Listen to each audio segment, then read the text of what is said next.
Olá, autoespectadores! Sejam bem-vindos de volta ao programa Papo de Garagem. Vocês têm intenção de comprar, vender, alugar ou assinar um carro? Estão na dúvida entre o veículo a combustão híbrido ou elétrico? Então confirem em apenas um minuto os destaques dessa edição. Começaremos com a nossa já tradicional mesa redonda, onde fazemos um verdadeiro raio-x do momento atual da indústria, analisando seus 20 principais indicadores. Como andam as vendas para pessoas físicas? É um bom momento para comprar? Quais os modelos preferidos do público entre 0 km, eletrificados e usados? Quais os modelos que as locadoras mais compraram? As SUVs continuarão a dominar o mercado? Aguardem que vocês já vão saber. E, na sequência, teremos a presença de um entrevistado com perfil muito sugerido por vocês. Receberemos o querido amigo Murilo Moreno, top voice do LinkedIn, onde escreve diariamente sobre o comportamento do consumidor e com uma jornada na indústria automotiva que provavelmente boa parte de vocês desconhece. Então aguardem. Bacelar, vai ter cupom de desconto? Sim, quem tiver interesse de ir ao Expo Abla 2025, que ocorrerá nos dias 29 e 30 de outubro em São Paulo, fiquem ligados que durante o programa vamos anunciar cupons de desconto exclusivos do programa para vocês. Estão prontos? Então solta a vinheta que o programa vai começar. Aproveite os 30 segundos da vinheta para confirmar se estão inscritos aqui no programa e também já deixarem o seu like. Assim vocês ajudam o algoritmo do YouTube a compartilhar o Papo de Garagem para mais pessoas.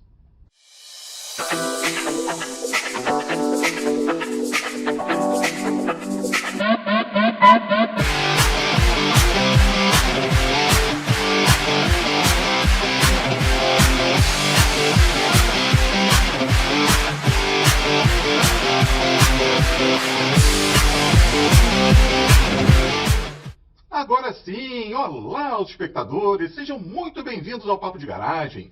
Mas antes de seguirmos, é importante lembrar que só é possível entregar para vocês o conteúdo deste programa de forma gratuita, graças aos nossos patrocinadores: GWM do Brasil, Concept, Continental Parafusos, Nemak e Unidas. Além deles, também somos apoiados pela ABLA, a BVE, a NEF, Fenalto, IKEA, JG Corp, Calume, SAE e SAE for Mobility. Visite o site de todos para saber o que podem fazer por vocês. Os links estão aqui embaixo na descrição.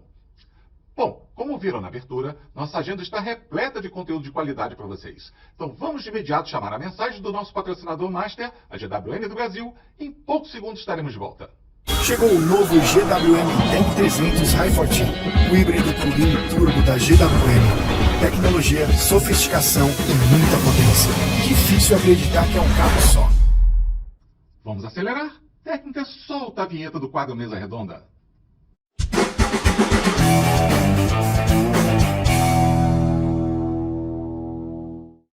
Então vamos lá, junte-se a mim para saudar os participantes da nossa mesa redonda. Nilad Calume, um dos principais consultores de mobilidade da atualidade, Enilson Salles, presidente da Fenalto, Paulo Miguel, vice-presidente da ABLA e Ricardo Bastos, presidente da BVE. Amigos, muito bom reunir vocês, esse timaço mais uma vez junto aqui vai dar o que falar, hein? Bacelar, você sabe que o prazer é sempre meu estar aqui com essa mesa de feras e de referências da indústria, né? É sempre aprendendo e sempre compartilhando um pouco de conhecimento com todos vocês. Para mim, sempre um prazer, e um prazer imensurável estar compartilhando com os autoespectadores também. Estamos aqui mais uma vez num ambiente de altíssimo nível e vocês, espectadores, não sabem o quanto que rola no bastidor desse papo aqui de discussão sobre o mercado automotivo. Convergimos em 80% e divergimos em outros 80%. Realmente é sempre bom estar aqui. Esse mês, Bacelar, eu trago uns gráficos novos aí, novidade na apresentação. Eu acho que é cada vez mais, até esse bate-papo nosso nos bastidores aqui, para enaltecer e mostrar mais sobre esse mercado. A gente pega a visão de cada um aqui e trabalha para trazer para o nosso público algo mais simples para ele entender desse nosso mercado. Bom, Xará, obrigado mais uma vez, obrigado a todos os colegas aqui na mesa, né, virtual. O mês de julho é um mês de férias, né? Mas a indústria não tirou férias não, viu? É um mês muito bom, eu acho que é o primeiro mês do último semestre, do segundo semestre, já mostra bastante coisa positiva. Vamos em frente. Foi um mês de julho bastante movimentado. Aliás, antes de começar aqui, Nilad, pela primeira vez representando aqui a sua consultoria, a Calume. Parabéns, meu camarada, muito sucesso para você. Ô, Bacelar, muito obrigado, prazer imensurável aí, depois de tanto tempo de estrada aí, tá agora com a minha consultoria. É muito gratificante aí poder compartilhar isso com todos vocês. Vocês foram um dos primeiros a estarem sabendo disso. E aí, no final, né, Bacelar, é mais dado e mais informação para todo mundo e para todo mundo que está nos escutando também. Então, um grande abraço para todos e muito obrigado. Aliás, falando em parabéns, nós também estamos celebrando nesse episódio a marca de 2 milhões de visitas do programa. Eu não poderia deixar passar a oportunidade de agradecer os verdadeiros responsáveis por essa façanha. De imediato, agradecer vocês 4, super parceiros, fundamentais para manter o programa no rumo certo. Além disso, a equipe de produção, que por detrás das câmeras garante que tudo aqui vai ficar de pé. Aos patrocinadores e apoiadores que nos permitem compartilhar nosso conteúdo de forma gratuita para todos. Aos inúmeros entrevistados que compartilham seu conhecimento com o nosso público. E por último, mas não menos importante, aos nossos autoespectadores que com a sua audiência fiel mantém aceso o nosso propósito de dar contribuição para o desenvolvimento do ecossistema de mobilidade nacional. Bacelar, eu estou aqui desde o 3º programa. Então, assim, eu me sinto muito acolhido, né, por esse programa.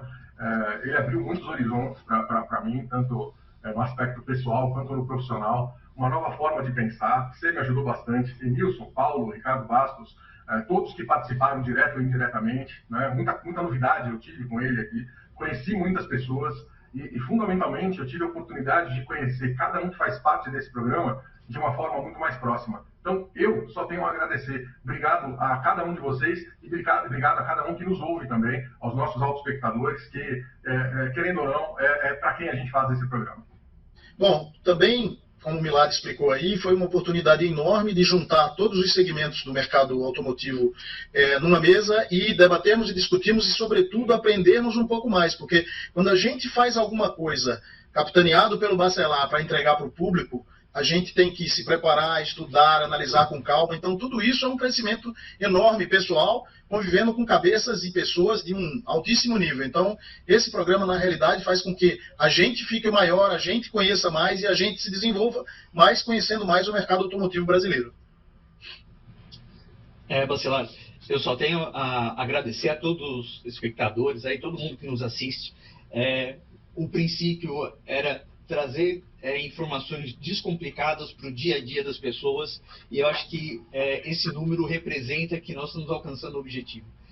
Nós queremos, de forma clara e transparente, trazer para as pessoas o que acontece no mundo automotivo e o que ela escuta de boato ou por aí, a gente poder falar o que é verdade e o que não é verdade. Aqui a gente trabalha em cima dos princípios de clareza, exatidão do que a gente sabe do mercado.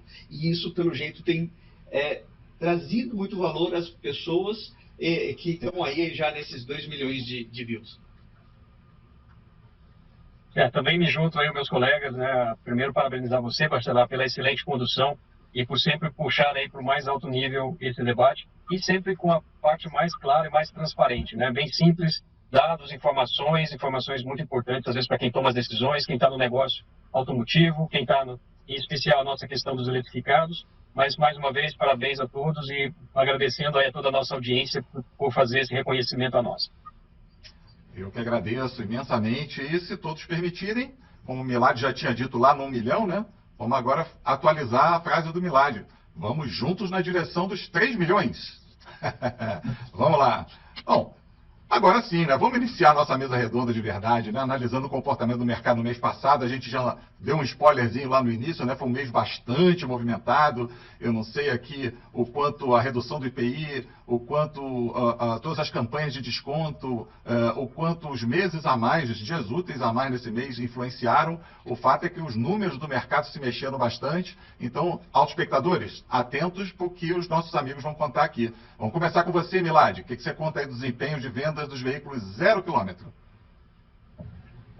Bacelar, acho que é interessante, né, a gente fazer um pequeno retrospecto do que aconteceu até o mês passado. Aquele início do impacto dos juros, né, lembrando que sempre de 2 a 3 meses para ele começar a impactar, também da inadimplência aumentando, né, e outros fatores econômicos que a gente já vinha bem discutindo aqui, né. A gente teve, então, no fim, um junho médio, que a gente comentou que um sinal amarelo estava se acendendo, né.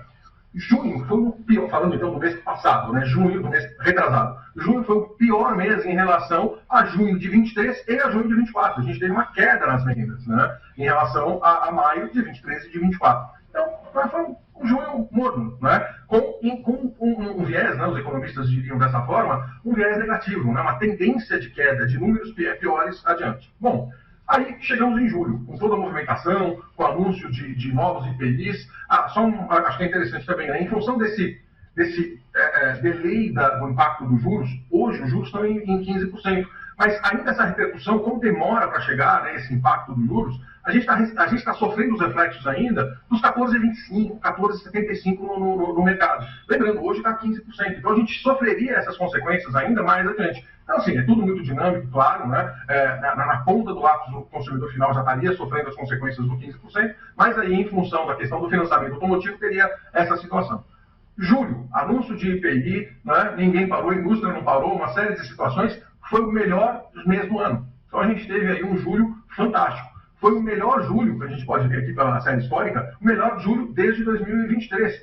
E foi o melhor mês, exceto os 3 meses do final do ano passado e exceto os dezembros, né, de 2023 e 2024. Então, assim, o IPI anunciado dia 11 de julho, ele teve, de fato, efeitos práticos na segunda quinzena de julho, elevando aí as vendas, que a gente costuma ver, em média, 55% das vendas, né, dos meses em geral, ocorrem na segunda quinzena, e a gente viu aí batendo na casa dos 60% as vendas na segunda quinzena, então agora em julho. Então a gente vê aí uma mudança muito grande desse cenário. Bom, com respeito ao gráfico de emplacamentos por segmento, né, por tipo de carroceria, a gente vê as SUVs novamente roubando as atenções.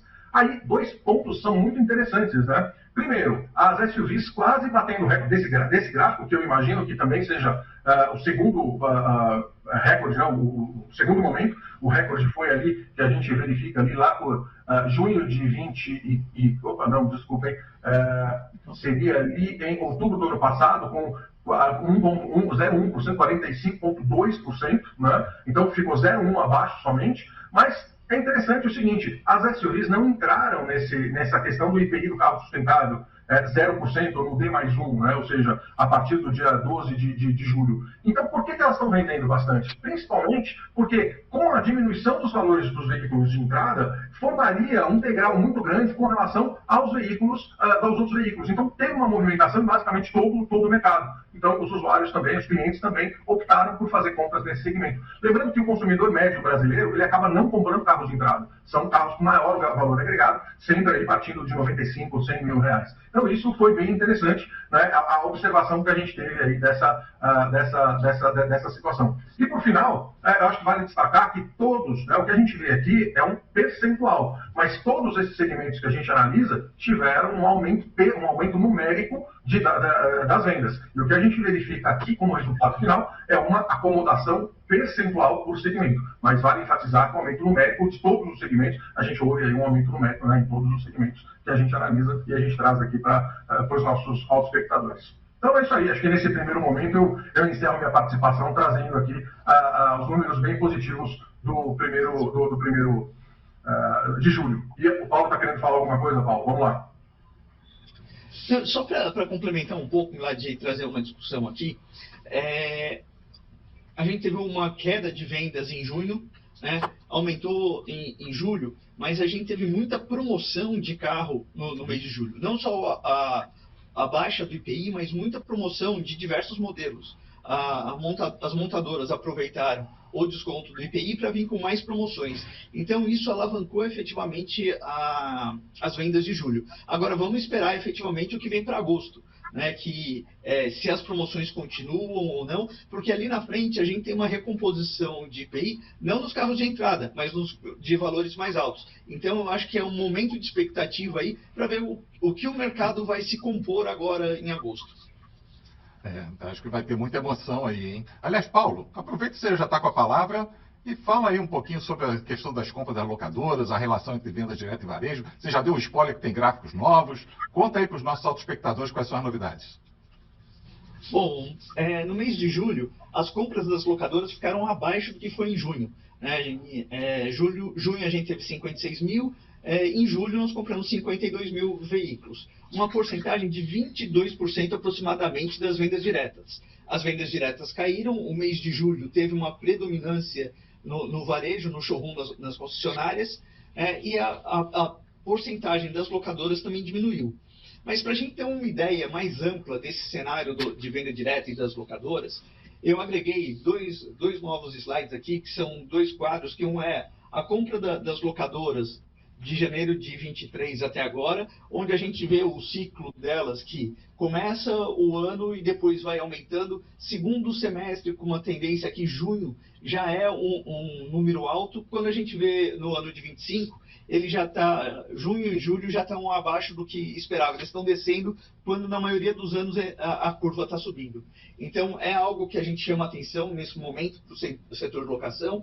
Alta taxa de juros, o preço do carro, que ainda continua alto, apesar dos carros de entrada serem grande parte das locadoras. Com o IPI, a gente tem um outro problema dentro das locadoras, que é o valor do residual, que acaba caindo também por conta da redução do IPI. E outro gráfico que eu trago é o comparativo de venda direta e de locadora. A gente pode olhar que as curvas acompanham quase sempre, né? Mas quando eu trago aqui na média, a gente vê que a gente estava aí em torno de 27%, 28%, e está chegando a 25%, 24% a média atual. Está caindo um pouco a compra das locadoras, mas seguindo ainda a distância está se mantendo entre a venda direta e o que a locadora compra. Agora, Paulo, só para amarrar direitinho aqui, como é que está a relação entre venda direta e varejo? Esse mês, olhando os gráficos, esse mês a venda direta ficou em 46%, se não me engano. Eu não peguei, Milad, me salva aí que eu não lembro se é 46% ou 49% a venda direta. Baixou do que estava no mês passado, mas ainda está ali, a gente tem que se manter na média os 50% para cada lado. Tá perfeito. Agora, 49,6% contra 50,4% da direta. A direta 50,4%. Vamos chamar isso aí de empate técnico.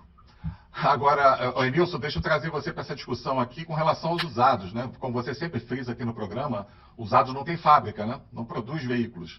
Toda essa mexida no mercado de 0 quilômetros gerou algum tipo de influência no resultado dos usados? Sim, Bacelar. Gerou uma influência, inclusive bagunçando os nossos números, que a gente teve que rodar 2 vezes para poder ter a certeza de que os números estavam corretos, para não passar número errado para o nosso público. Mas, assim, alguns destaques são interessantes, né? A gente, em primeiro lugar, é que o mercado de seminovos e usados, ele sofrerá algum impacto sobre o IPI, que muita gente pergunta, num segundo momento. E o segundo momento tem um hiato aí de talvez 2, 3 meses. Porque, na realidade, quem compra o carro com todos os descontos, se é que vai movimentar o mercado, e eu torço bastante para que movimente, a gente só vai receber esse impacto quando o veículo for vendido. Mas, dois outros comentários que eu acho que são importantes é que os 23 dias úteis do mês de julho contra os 19 dias úteis do mês de junho impactaram sobremaneira. Então, quando a gente vai para dias úteis, a gente cresceu 17,4% no acumulado. A gente cresceu mês a mês 19,1%, mas se tirarmos esses dias úteis a mais, que são 4, a gente, na realidade, praticamente teve um empate técnico de menos 1,6% em relação ao mês anterior. Esse é um ponto importante, porque a gente começa a ver os impactos da taxa de juros e os impactos dos ajustes de score dos bancos na categoria seminovos e usados. Então, assim, aqui não tem tanto desconto promocional, aqui não tem nesse ambiente os impactos de redução ou benefícios que o governo tem dado, e na realidade está sobrando aqui do lado de cá coisas que na realidade nesse instante não nos impactam favoravelmente, que é uma Selic de 15% e uma inadimplência de 6,1% para a pessoa física.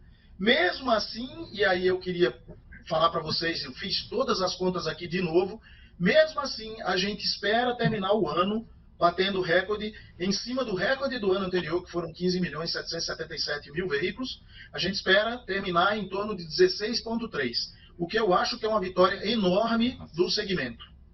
Espetacular. Nossa, bom, a nossa torcida aqui você já tem, com certeza absoluta, né? E vai chegar lá, não tem a menor dúvida. Agora, Nilson, eu sempre gosto de dar uma olhada na visão assim dos usados, naquelas faixas de idade, né?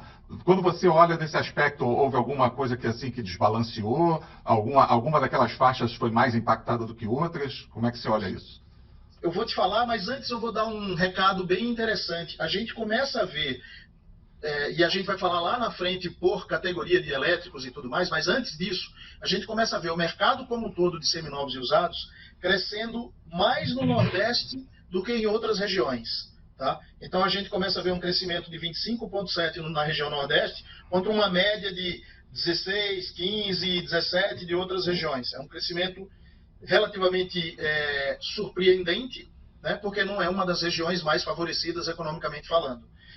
Mas pulando aqui a região e entrando nas categorias de seminovos, nas faixas que a gente tem, né? Quando a gente vai ver mês a mês, a gente caiu 9,2% no 0 a 3 anos, né? E o que cresceu muito mais foi o 4 a 8 anos, com 28,6%. Os velhinhos, como sempre, a gente até desconsidera, porque talvez quem já assista ao nosso programa há algum tempo, a gente sabe que como os velhinhos têm uma faixa...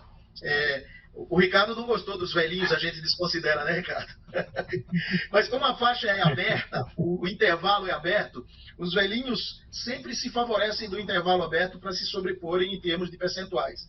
Mas, assim, a surpresa é os 9% abaixo nos 0 a 3 anos. Né? Quando a gente vai no acumulado do ano, aí sim, o 0 quilômetro tem 33% de crescimento contra um número mais ou menos equilibrado dos outros anos. Então, os 0 a 3 anos eu acredito muito ao negócio que gira em torno de locadoras e outras frotas retomando ou repondo o seu estoque, e os 0 a 3 anos recebendo a sua desmobilização de frota e, portanto, se beneficiando desse movimento para fazer mais negócios.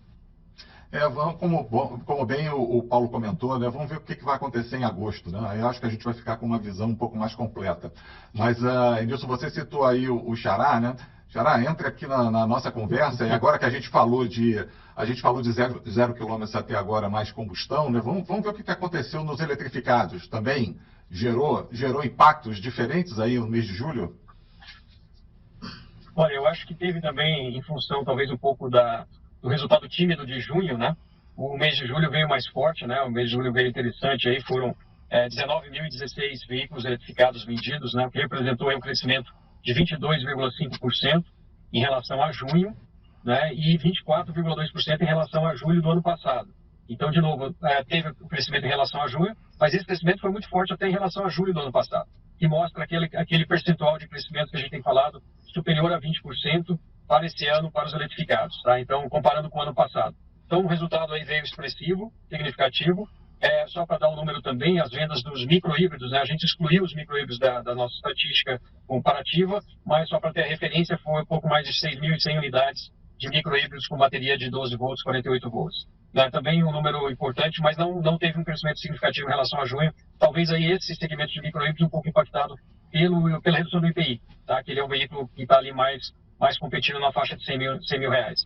Bom, mas esse crescimento acho que é importante e mostra, mais uma vez, o vigor aí do veículo plug-in, seja o híbrido plug-in, seja o elétrico, né? As vendas dele já representam mais de 82% das vendas totais, né, de eletrificados, o que é muito bom. A preferência do consumidor continua cada vez mais pela eletrificação, né? A gente sabe que pode ser que nesse resultado final do IPI verde, né, que foi anunciado agora em julho, possa haver um impacto negativo, no sentido de uma tributação um pouco maior sobre os SUVs plug-ins.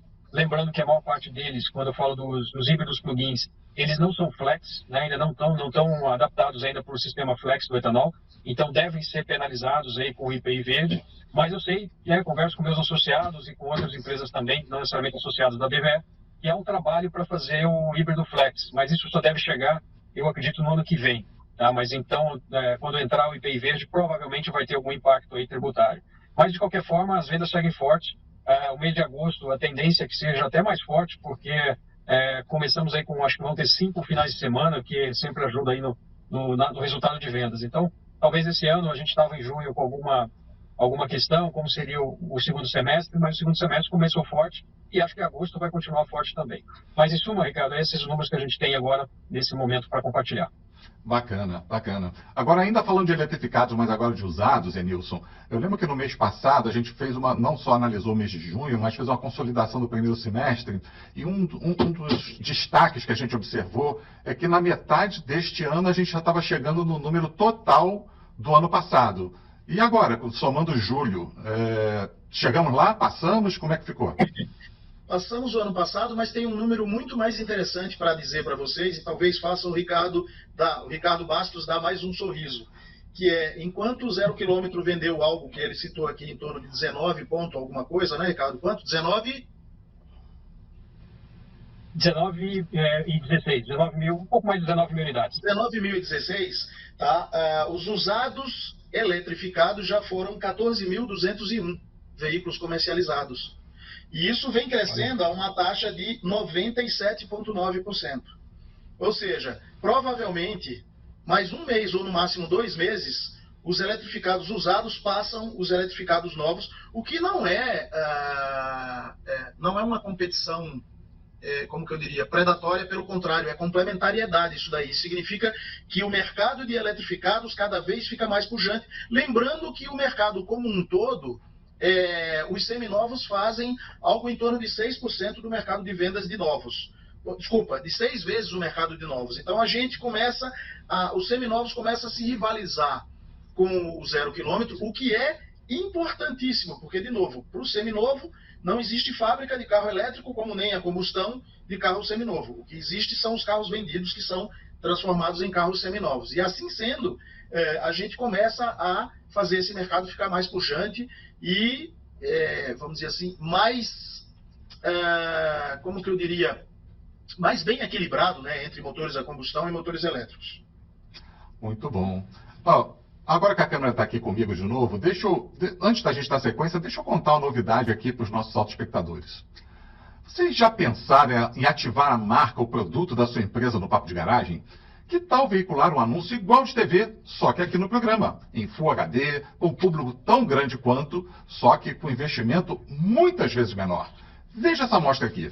Todos os dias, milhares de pessoas procuram pelo seu produto. Mas as alternativas são tantas que fica sempre difícil encontrar. Agora imagina, um local onde seu produto ganha destaque para mais de 30 mil pessoas de uma vez só. Você pode gastar uma fortuna para apresentar seu produto em um estádio lotado, ou atingir o mesmo volume de público bem aqui no nosso programa. O volume de público é o mesmo, mas o investimento é muitas vezes menor. Entre em contato agora mesmo, você não vai acreditar nas condições que temos para te oferecer. Então, traga a sua empresa para a família Papo de Garagem e seja mais um a colaborar para entregarmos informação independente, qualificada, opinativa, descomplicada e de graça para todos. Agora sim, chegou aquele momento que nossos autoespectadores tanto aguardam. Vamos analisar os rankings. Milad, começa contando aí pra gente como é que anda a lista dos preferidos entre os veículos novos e a combustão. Será que essa redução de IPI mexeu com esse ranking? Já deu para mexer com esse ranking?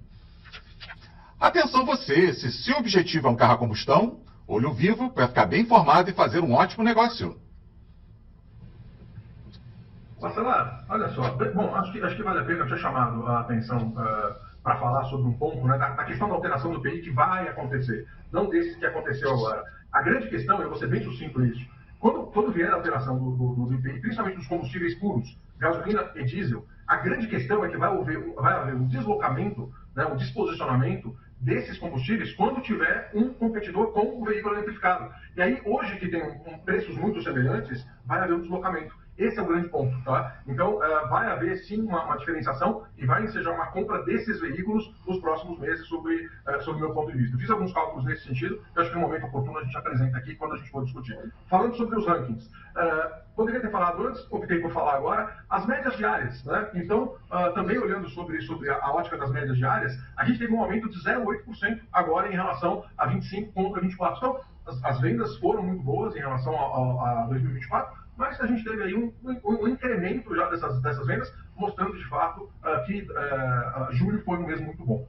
Olha, esse ranking está bem interessante. A gente vê uma briga parruda entre Estrada e Polo. O Polo ganhou esse mês por 45 unidades. no embate geral, né, olhando todos os meses do ano, são 5-3 para a estrada. Mas assim, convenhamos, quando a estrada ganha, ela ganha de lavada. Tá? Então, no todo, a estrada está ganhando com muitas unidades, muitas mil unidades acima do polo. Mas esse ranking, essa briga entre os dois, e novamente, né, um carro comercial leve contra um carro de passeio, com os seus segmentos, com as suas áreas de atuação, mas é muito interessante. O que eu chamo muito a atenção, eu sempre gosto de chamar essa atenção, são os veículos que estão acima da 15ª posição e que estão presentes nesse ranking geral. Né? Trata-se do Nivus e da Hilux.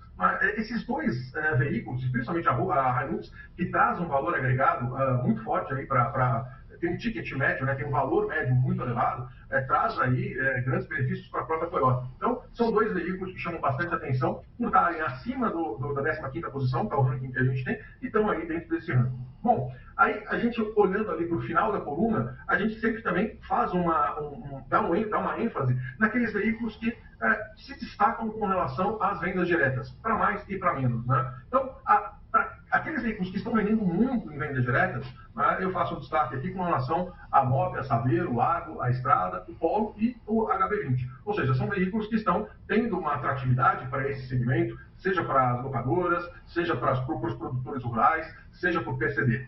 E, por outro lado, né, e que a gente vai ver uma certa sinergia com o varejo, são os veículos que estão vendendo pouco em vendas diretas. O Creta, o próprio Nivus, a Tracker, o Fastback e o Corolla Cross.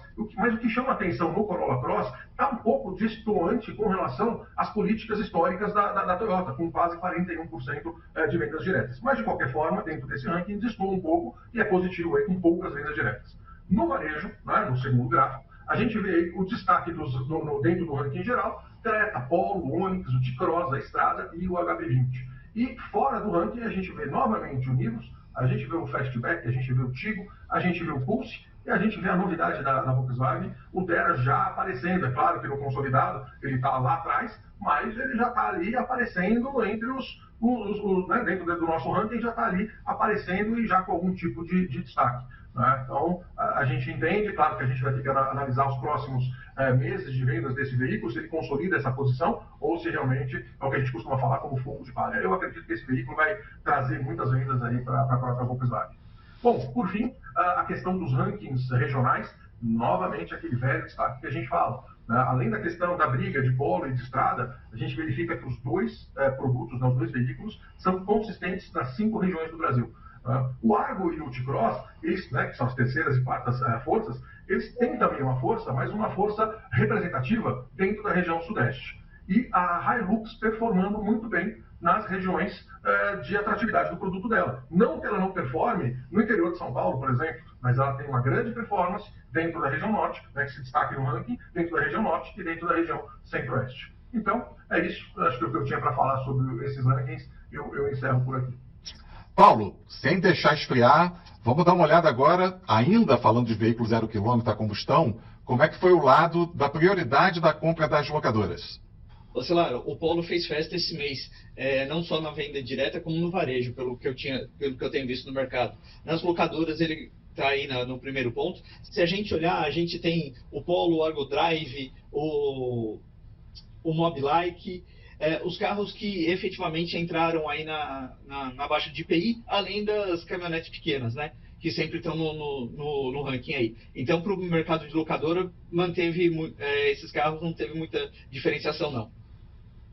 Perfeito. Bom, o Edilson está com um problema de conexão aí. Vamos passar para o nosso xará, falar um pouco aí sobre como é que se comportaram os rankings da venda de eletrificados, xará. Bom, Xará, foi muito bom esse mês aí, como a gente disse, nas vendas, né? E quando a gente olha aí o ranking, né? O ranking teve aí alguma surpresa, né? Uma chegada nova aí, um retorno, mas na liderança aí continua o BYD Dolphin Mini, né? Que é um carro elétrico, tem vendido bastante, seguido aí do Song, né? O Song que é um híbrido plug-in, né? Então a gente tem aí essa dupla da BYD, depois também o GWM Raval H6. No nosso ranking que está aí para a nossa audiência, a gente separa aí pelo Renavan, por isso que às vezes aparece mais de uma vez o nome dos veículos. Mas a grande surpresa que a gente teve foi o GWM Tank 300, que entrou aí no final da lista, tá? É um veículo recém-lançado aí pela montadora. E a gente teve o retorno do Corolla Cross, né? Do Toyota Corolla Cross. Então é um mês aí de novo trazendo uma certa constância, mas sempre com alguma surpresa de acordo com a preferência do consumidor.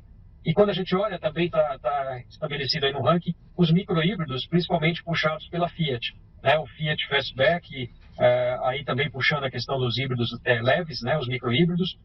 De toda forma, a gente provém aí toda a informação para a audiência. Mas foi um mês também muito interessante com o aparecimento de novos veículos nesse ranking e retorno aí de alguns que estavam meio fora no período.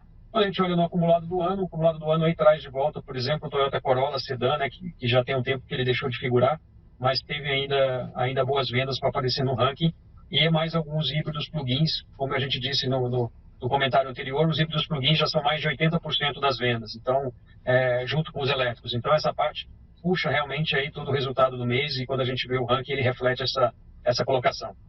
Amigos autoespectadores, com isso chegamos ao final de mais uma edição dessa nossa super mesa redonda e peço que vocês se juntem a mim para agradecer a presença dessas 4 feras aqui conosco e mais um show de conteúdo que eles proporcionaram para nós. Pessoal, só agradecer novamente aqui esse papo interativo com todos vocês e espero que os nossos autoespectadores primeiro curtam e nos ajudem a chegar aos 3 milhões, aos 4, aos 5 e vamos lá. Eu fico mais uma vez feliz e honrado de estar junto com todos vocês e eu espero que a gente chegue aos 3 milhões rapidamente. Nós todos esperamos, né, Marcela? Vamos juntos nessa. Bom, agradecer a todos aqui, mais uma vez um bate-papo muito legal, muita informação e rumo aos 3 milhões. Vamos lá. Eu acho os 3 milhões uma excelente referência para os eletrificados. A gente vai superar 500 mil unidades nesse ano, vamos com certeza superar talvez 600 mil unidades em total de vendas, né, no histórico no Brasil. Mas eu vou chegar perto desses 3 milhões aí algum dia, com certeza. E parabéns de novo, vamos em frente, que esse ano vai ser muito bom. Obrigado, Xará, e que você também alcance esse resultado espetacular ainda nessa temporada. Com certeza. Caros autoespectadores, algum indicador adicional sobre o mercado que gostariam de ver analisado aqui? Não deixem de encaminhar suas sugestões. Lembram que na abertura havia mencionado sobre cupom de desconto? Pois bem, para garantir seus ingressos no Expo Abra 2025, que ocorrerá nos dias 29 e 30 de outubro em São Paulo, com desconto exclusivo de 10%, apontem seu celular para esse QR Code aqui atrás, acesse o formulário de inscrição e utilize o cupom GARAGEM10EXPO. Vai ser um enorme prazer encontrar cada um de vocês por lá. Ah, mas antes que esqueça, aquele recadinho rápido. Se gostam do Papo de Garagem, dê uma rápida pausa agora no programa, confirme a sua inscrição, dê o seu like e voltem para darmos sequência juntos. Assim vocês ajudam o algoritmo do YouTube a compartilhar o Papo de Garagem para mais pessoas. Podemos contar com vocês? Muito obrigado de coração. Bom, seguindo em frente, chegou o momento do nosso quadro entrevista. Mas antes, é importante lembrar que só é possível entregar para vocês o conteúdo deste programa de forma gratuita, graças aos nossos patrocinadores. GWM do Brasil, Concept, Continental Parafusos, Nemac Unidas. Além deles, também somos apoiados pela ABLA, a BVE, ANEF, Fenalto, IKEA, JG Corp, Calume, SAE e SAE for Mobility. Visite o site de todos para saber o que podem fazer por vocês. Os links estão aqui embaixo na descrição. Agora sim, técnica, solta a vinheta do nosso quadro entrevista.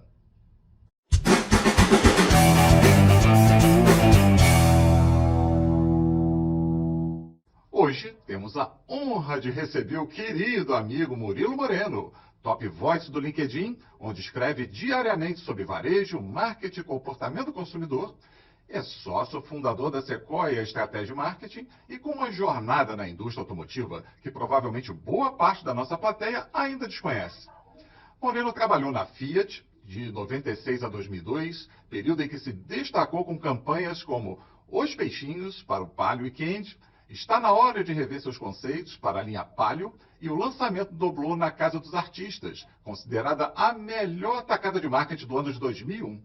Moreno também foi diretor de marketing e produto da Nissan entre 2010 e 2014, onde além de lançar os modelos Marcha e Versa, foi responsável pela campanha Pôneis Malditos, para a picape Frontier, e quem não lembra dessa campanha sensacional? Moreno ainda é professor da Fundação Getúlio Vargas e da Escola Superior de Propaganda e Marketing, autor do livro Fora do Comum, coautor do livro Inquietos por Natureza e, de quebra, ainda apresenta diariamente o programa Conversa de Marketing no canal Marketnet, presente na Claro TV e Sky Vivo. Moreno, Que prazer imenso te receber aqui no programa Papo de Garagem. Muito obrigado por aceitar nosso convite e seja muito bem-vindo. Obrigado, digo eu. Agradeço esse convite. Você sabe que a nossa amizade é antiga, você que também vem desse segmento, e nada mais interessante do que estar num programa que é dedicado totalmente à indústria automobilística. Aliás, Moreno, uma boa parcela do nosso público trabalha na indústria automotiva, mas atualmente grande parte dele é composto por consumidores de produtos, serviços e mobilidade. Então essa é uma oportunidade incrível para você compartilhar suas visões deste mercado sob uma ótica diferente, mais independente. Aliás, há muito tempo que os nossos espectadores vêm sugerindo que trouxéssemos um entrevistado que conhecesse a indústria, sim, mas que pudesse também passar uma visão mais independente sobre os principais temas do momento. Então é a hora. Vamos começar.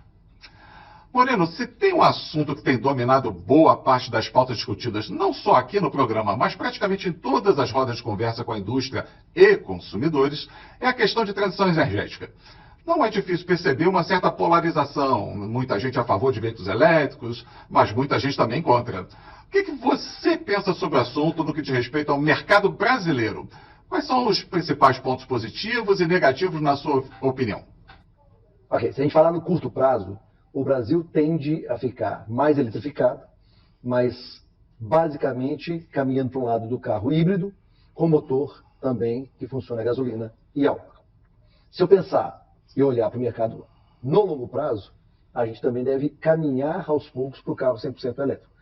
Por que eu acho isso? Porque basicamente o carro elétrico ele tem vantagens sobre o carro a gasolina, em termos de construção, em termos de silêncio, em termos de direção, que hoje só não ultrapassam, vamos falar assim, o carro a gasolina, porque a gasolina, o carro a combustão no geral, ele ainda tem uma facilidade de eu abastecer e ter certeza de que eu vou chegar nos lugares que eu quero ir, do que o carro elétrico ainda não oferece. Mas no longo prazo, o que deve acontecer é que, à medida que as baterias forem mais confiáveis, à medida que a distribuição de energia esteja mais difundida e que o tempo de recarga seja menor, o carro elétrico tende a entrar no lugar do carro a combustão, do carro híbrido, e ser realmente o futuro do mercado. Estou falando aí que talvez isso não aconteça daqui a 2, 3, 5 anos, mas quando eu penso numa perspectiva de 10, 15 anos, o mercado brasileiro deve seguir a linha mundial, principalmente se as novas tecnologias de bateria, as novas tecnologias de carro elétrico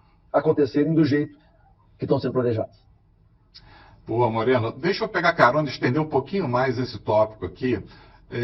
Também não é difícil perceber que ainda existem muitas dúvidas dos consumidores sobre os tipos e alternativas híbridas disponíveis no mercado.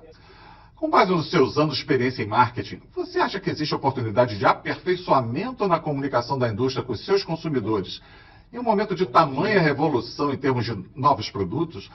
Como é que você acha que isso poderia ser feito de uma maneira mais eficiente? Em termos de comunicação, ou em termos de processos, vamos falar assim, de fazer a educação do cliente final, o que a gente percebe claramente é que a indústria está tateando. Né? Até porque o cliente também do outro lado está tateando. O cliente vê diversos formatos, cada formato diz que é o melhor. Então, o carro híbrido que não recarrega, que ele automaticamente se recompõe, diz que é bom porque assim eu não preciso depender da energia externa. O carro híbrido que tem um recarregamento externo diz que ele é a melhor solução. E o carro que está vindo aí, em que o motor a gasolina gera energia, diz que essa é a melhor solução de todas. Então, existe aí um universo de opções, cada um contando a respeito de qual que é a vantagem, e o cliente no meio disso aí fica perdido. Se a gente for pensar, todas as soluções são boas, mas cada uma é uma solução para um tipo de demanda. O cliente que vai pegar a estrada e vai viajar, ele tem um motor muito forte na cidade, mas se a energia acabar no meio da estrada, dependendo, ele fica um carro manco. É isso que a gente percebe. O carro que é a gasolina, que enche o motor de energia, funciona maravilhosamente bem, mas habitualmente ele tem trajetos pequenos, ele tem que toda hora estar reabastecendo. E o carro que tem o universo fechado, ou seja, a bateria é só simplesmente para dar o arranque, é lindo, maravilhoso, mas em compensação é muito mais uma bateria de, eu diria, ajuda do que realmente um carro elétrico. Então cada um tem uma solução. Eu acho que das soluções que eu vejo, a melhor solução é a solução em que o motor é ajudado, são dois motores, é o motor elétrico e o motor a gasolina, porque esse realmente faz sentido, é uma migração, na minha opinião, para o novo universo. E o grande problema é que essa migração vai depender muito do consumidor. Se o consumidor não aceitar esse tipo de carro, se ele começar a ter problema de abastecer na casa dele, se ele começar a ter problema de abastecer no shopping center, se ele começar a ter problemas de abastecer com o carro elétrico e estar sempre com o carro a gasolina manco, ele acaba desistindo e voltando para trás. Tudo depende de como a indústria montar o mercado de recarregamento. Ou seja, se os postos de abastecimento, mais as montadoras, gerarem rapidamente uma estrutura que facilite a vida do consumidor, o que nós vamos perceber é que essa decisão e essa confusão ela vai rapidamente acontecer ou, no caso da confusão, diminuir. Eu vou te fazer uma pergunta para explorar uma outra área de conhecimento seu, que na verdade eu não mencionei no teu currículo atrás, mas você também tem uma vasta experiência trabalhando com redes de concessionárias nas áreas de marketing, vendas, qualidade e CRM. Levando em consideração que no momento atual do mercado nós temos questões cruciais como transição energética, estamos falando sobre isso, perfil de produtos com menos peças, muito mais tecnologia, ou seja, menos manutenção e ao mesmo tempo necessidade de domínio de novas tecnologias, e 3, ciclos de inovação cada vez mais rápidos, levando a uma aceleração de depreciação. Na tua opinião, qual caminho você considera ideal para preservar a saúde do negócio e a satisfação dos clientes ao mesmo tempo? Exatamente trabalhando com concessionários. O que eu percebo é o seguinte, a gente subavalia a capacidade do varejo de se adequar, de se adaptar. O que eu quero dizer com isso? O mercado de automóveis ele não vai deixar de existir de um dia para outro. Mais do que isso, o carro elétrico, apesar dele ser mais simples, ele também tem certas demandas, como a questão da manutenção, que mesmo sendo mais fácil, ainda existe. Tem também a questão de carro bater e precisar de arrumar. E, mais interessante de tudo, ele consome muito mais pneu do que o carro a combustão. Ou seja, no somatório de tudo, vender um carro elétrico ou vender um carro a combustão, na parte de vendas numa concessionária, é muito parecido. A partir daí, manter um carro elétrico ou manter um carro a combustão tem um pouco de diferença, mas não quer dizer que sejam mundos completamente diferentes. O que pode acontecer é que a partir do carro autônomo, que ainda está bem distante, essa equação mudar. Mas o que a gente percebe é que o futuro deve ser um concessionário com lojas, talvez, em menor quantidade, mas cada vez mais, que é uma coisa que já está acontecendo, consolidados. Esses grupos consolidados, com as lojas mais direcionadas a atender qualquer tipo de motorização, elétrica ou a híbrida, ou mesmo só a combustão. E à medida em que o mercado onde ele está implantado for se modificando, esse cara vai se adequar. Como diz um amigo meu, não me importa o que eu vou vender, se vai ser carro ou drone. Eu sei que eu estou no mercado de transporte, eu sei que eu estou no mercado de mobilidade, e a minha concessionária vai se adequar às necessidades do meu consumidor. Eu acho que esse teu amigo é meu amigo também, porque essa frase não me soa bastante familiar. Eu já vou voltar contigo, Moreno, só dar um recado aqui para os nossos espectadores. Eu gostaria de lembrar a vocês que podem escrever suas sugestões de entrevistados para as próximas edições. Tem aqui embaixo os comentários. Não perca a oportunidade de trazermos outro super executivo da indústria, como Moreno, por exemplo, para esclarecer todas as suas dúvidas sobre o tema de sua preferência. Voltando aqui, Moreno, a gente tem observado a chegada de muitas novas montadoras no mercado, sendo que esse, por sua vez, ele não está crescendo muito, né? Com isso, além do elevado nível de concorrência, somam-se diversos novos modelos, diversas alternativas de propulsão, ciclos de inovação cada vez mais rápidos, a gente discutiu isso há pouco, é impressão minha ou a vida do consumidor nesse mercado já foi mais fácil? Eu acho que a vida do consumidor está mais fácil agora. Quanto mais alternativa, quanto mais oportunidades eu tenho de escolher um modelo mais adequado a mim, melhora a minha vida. Ou seja, eu tenho o carro certo que eu gostaria de ter. E quanto mais concorrência, uma outra coisa que acontece é preço, ele tende a diminuir. Então, assim, o consumidor em si, ele se beneficia de todo esse movimento de marcas novas entrando. A vida está ficando difícil para as montadoras que já estão implementadas no mercado e também para os grupos de concessionárias que não estão surfando essa nova onda de concessionárias. Então, resumindo, para o consumidor, sinal verde, tempo limpo, tudo maravilhoso. Para as montadoras e para as concessionárias, sinal amarelo. Quem agir mais rápido vai conseguir manobrar nesse novo mundo que está aparecendo aí no mundo das concessionárias, dos automóveis no Brasil. Boa, Moreno. Aliás, eu vou pegar o gancho aqui e a gente passar para o outro lado do balcão. Né? Levando em consideração o cenário que a gente acabou de escrever, mas agora pensando no lado da indústria. Como vimos no seu currículo, você criou campanhas épicas que deram show de diferenciação e tornaram diversos produtos campeões de mercado. Quais os fatores de sedução que você considera cruciais para conquistar o coração dos consumidores atuais? Eu acho que é o principal para o consumidor atual, é ele entender que a solução que eu vendo é a solução que atende às necessidades dele. Acho que essa é uma questão que já existia, quando você fala das campanhas que foram feitas, todas elas levaram isso em consideração, e se eu olhar hoje em dia, nada mudou. A grande diferença é que hoje o que o consumidor espera do automóvel é completamente diferente.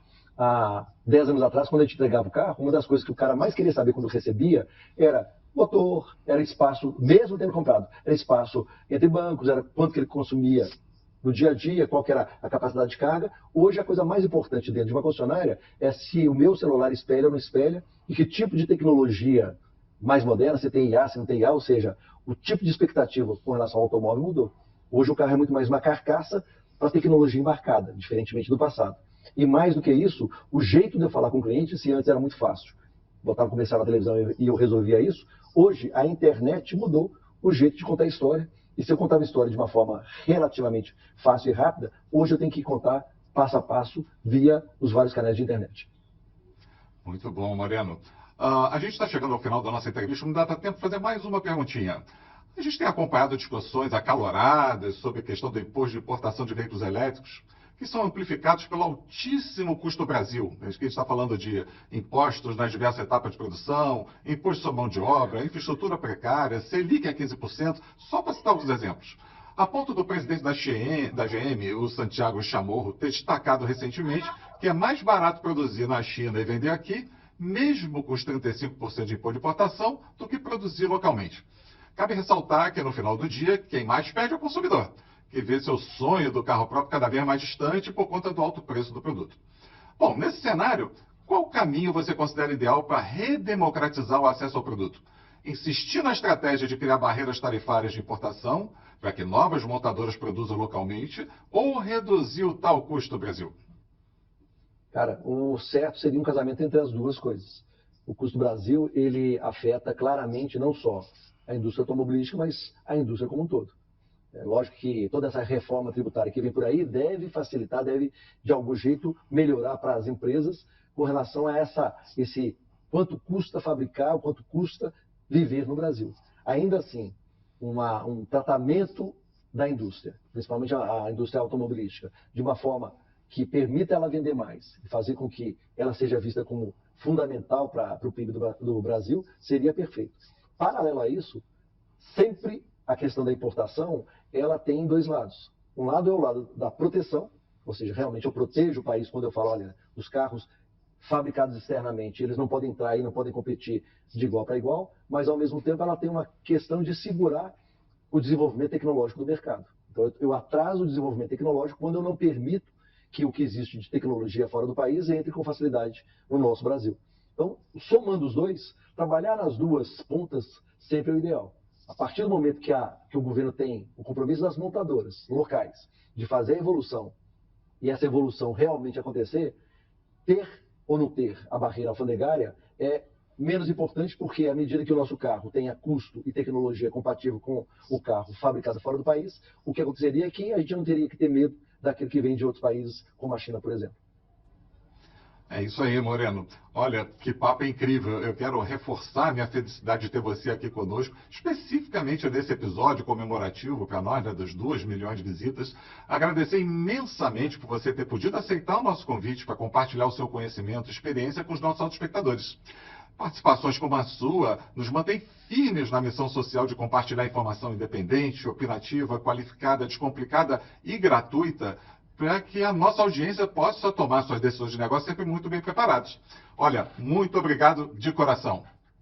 Eu que agradeço. Foi ótimo estar aqui. É uma primeira, espero de várias vezes que eu possa estar aqui batendo papo com você e com a sua audiência, porque é um programa que já vive lá no meu preferidos da internet, e estar dentro de um programa que eu já gosto é um prazer imenso. Obrigado, viu?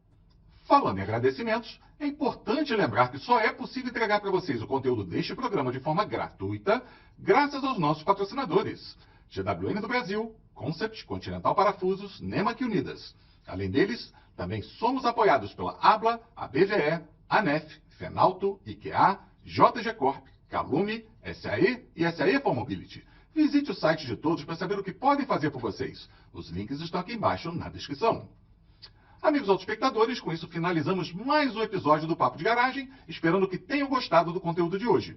Aproveito para lembrar de ativar as notificações para não perderem o anúncio das atrações das próximas edições. Ainda temos muitas novidades preparadas para vocês. Não esqueçam de dar o seu like e escreverem sugestões e críticas bem aqui embaixo. Elas são fundamentais para continuarmos aperfeiçoando o programa e entregarmos a qualidade de conteúdo que esperam de nós. Um abraço a todos e até o próximo episódio.